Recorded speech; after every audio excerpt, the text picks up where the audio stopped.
better quality and lower costs. You can capture the market with better quality and lower price. It'll help you to stay in business, provide jobs, more jobs. It's all very simple. One has to know how to produce quality, what quality is, what's the ultimate aim, and quality goes all the way through an organization. It can be no better than the top, no better than the intent of the top people. That is Dr. Deming's single most important point. What needs to be done can be done only by top management. Professor Robert Reich, the Harvard economist who joined Dr. Deming and producer Claire Crawford Mason in this discussion, says that management too often thinks that reducing costs will solve the problem. There are a lot of ways to reduce costs, but that is not going to enhance our standard of living, because our standard of living is based upon improving the quality of our work and our skills, our skill bases, the value of what we do. The irony is that Dr. Deming's 14 points will, in fact, reduce cost, but that isn't the point. They will create jobs and provide better products and services for the consumer. Quality will go up, and so will our skills. Best of all, we can reverse the slide in our standard of living that has become noticeable.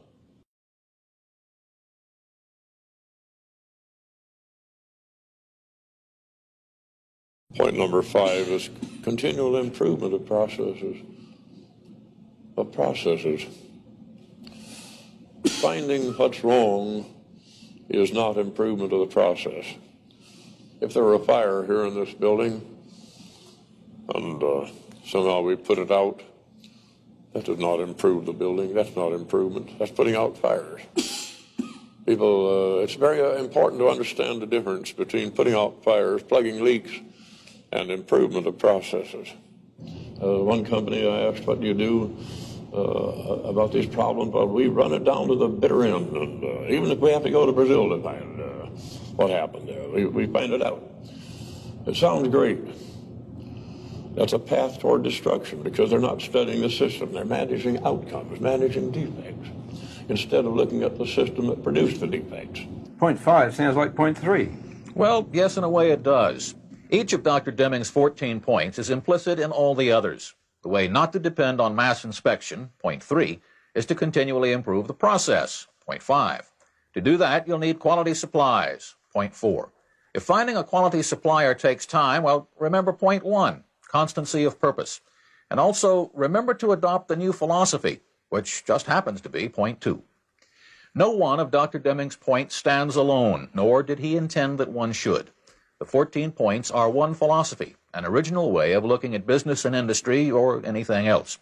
But for our purposes, the 14 points are the body of knowledge that management needs to cure America's economic problems. And they have to be learned, because no one is born with that kind of knowledge. Point 6, training and retraining. Point number 6 is training and retraining of management and of people. It's no good to tell somebody to do something when he does not understand why. You could not even, you could tell me to wash that table. I would not know what to do if you don't tell me why, what you're going to use it for. You're going to eat off of it, it's clean enough now. Could use it for some chemical purposes, not at all. Dr. Deming's point is that not only must the workforce be trained to do the job, it must know what the job is and why it is being done. To put it another way, true leadership is not a matter of giving orders, but of giving explanations. Dr. Deming believes that the American workforce is the best in the world, the best educated, the most creative, but it must be led, not driven.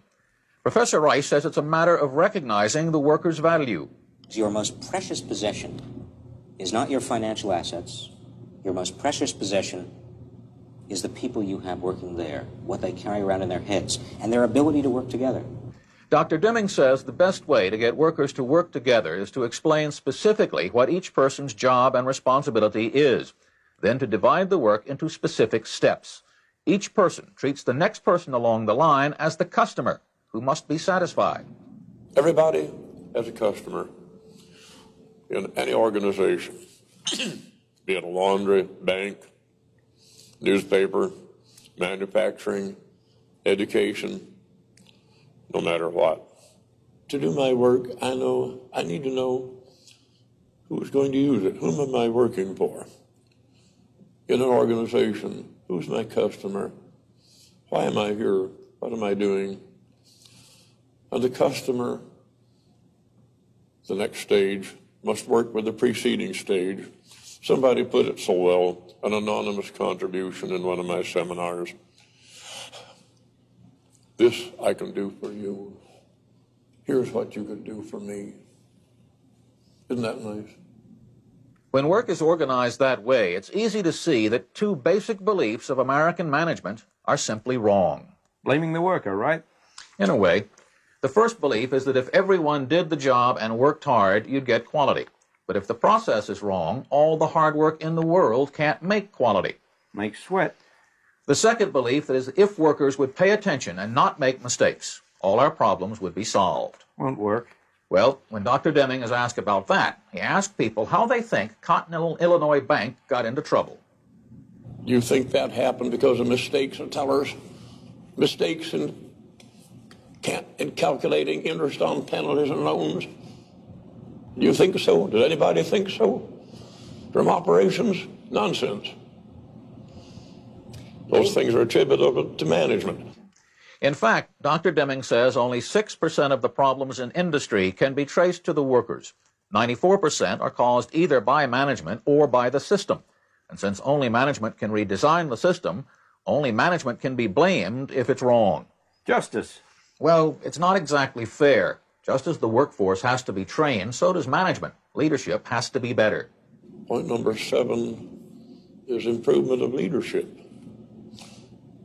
which we commonly call supervision. I think that it should be called leadership. Leading people to help them to do a better job, be it in management or on the factory floor. Supervision should be replaced by leadership. There's no secret, once again, about what leadership is. What leadership must do is to help people.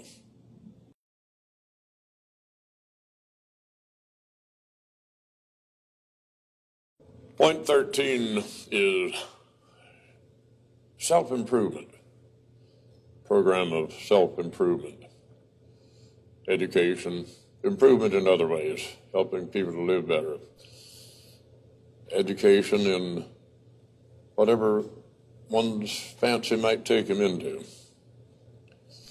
history, music, archaeology, anything whatever. Keep people's minds developing. Education need not be connected with the work. Maybe better if it's not. Point number 6 is training and retraining for the job. Point number 13 is elevating people's minds. No organization can survive with just good people. They need people that are improving. And the problem is people at the top. In any profession, the good ones are hard to find. Help people to be good ones. But the education need not be connected with the work. Keep people's minds moving.